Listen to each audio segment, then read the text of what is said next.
Hi guys, and welcome back to another Dabble the Reaction. If you haven't watched us before, my name is Molly. I normally do these videos with my boyfriend Matt. We are full-time travel vloggers under the travel channel Dabble and Travel. I would love for you to go and check that channel out. We have just uploaded some UK based content which we hope that you will love, and we are travelling internationally on Wednesday. That's actually the reason for us not to be filming together. We have filmed a few videos together this morning, but again, equally we're both so busy, so we're just fitting them in as and when, which isn't every day, but we are trying our best to do all of your recommendations, honestly guys, because things come out in the news.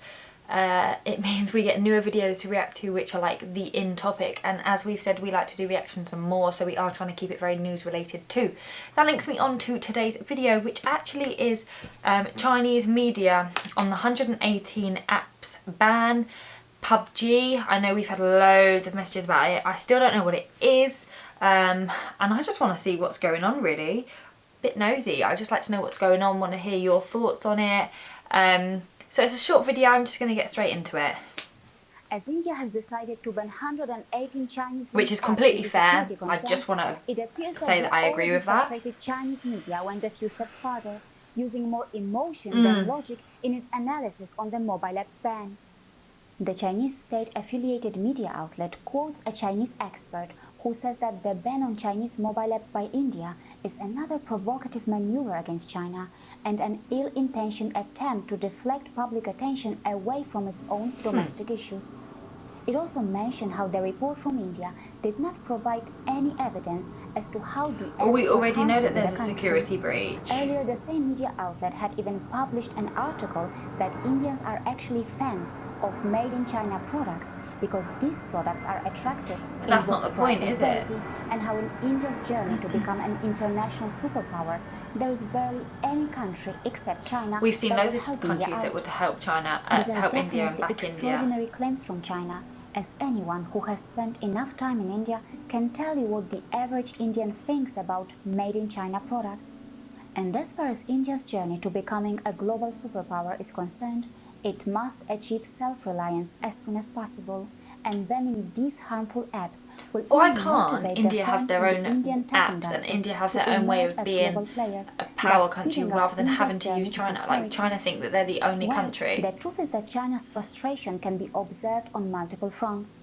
For example, after the deployment of the Indian Navy warship in the South China Sea, a Beijing-based naval expert, Li Ji, frustratingly remarked that India has acted like a fox, assuming the majesty of the tiger. But interestingly, while China was busy discussing foxes and tigers, India was reportedly securing strategic points in the southern region of the Pangong Tso Lake in eastern Ladakh. It can also be noted that in various articles that are published in the Chinese media, Chinese journalists and experts often seem to mock India for its poverty. Yeah, what's the need? That's so petty. But again, it appears that oftentimes they overestimate China's achievements while undermining what India has achieved. If China brought 500 million people out of poverty between 1981 and 2012, then India also brought 271 million people in a less amount of time between the years of 2005 and 2016. The Chinese figure of 500 million people was calculated on the basis of people who were no longer living on less than $1.9 a day. There is no doubt that in comparison to a Western nation, the cost of living should be much cheaper in many parts of China. However, if that low cost of living in China also relies on using cheaper cooking oil, like the dangerous gutter oil, which is recycled from garbage or refuse material from trash bins, gutters, and even sewers, then one should ask if reducing poverty has truly improved the living standards of Chinese people. Adulteration in food and poor living standards are common in many countries across the world, including India. But it is how China creates a shiny surface to hide its ugly reality, and how it reportedly restricts the independent investigative journalist from fully exploring its lesser-known hidden aspects, is what makes the stories of China less convincing and less reliable to the global community than those of India. Don't you think that instead of engaging in this ill-intentioned criticism of a nation that is regarded as China's spiritual guru, China would benefit a lot more if it could follow the teachings of Buddha and start a process of sincere self-introspection. See you again. You know what's funny? China needs to look at itself before it criticises others. It's really got no business in criticising how India is dealing with its poverty, how India is dealing with anything. I think all countries should just stick to themselves and try and make their own countries better before judging anyone else's. And that is a very clear thing that you learn from travelling, is that you cannot prejudge a country, because the media will always show you what it wants you to see. It writes the narrative for you. So I completely agree with these points. But how do you think about PUBG being banned? How do you think about the 118 apps? Let me know if any of them you were using or if you're happy about it, and also how you feel about the made in China.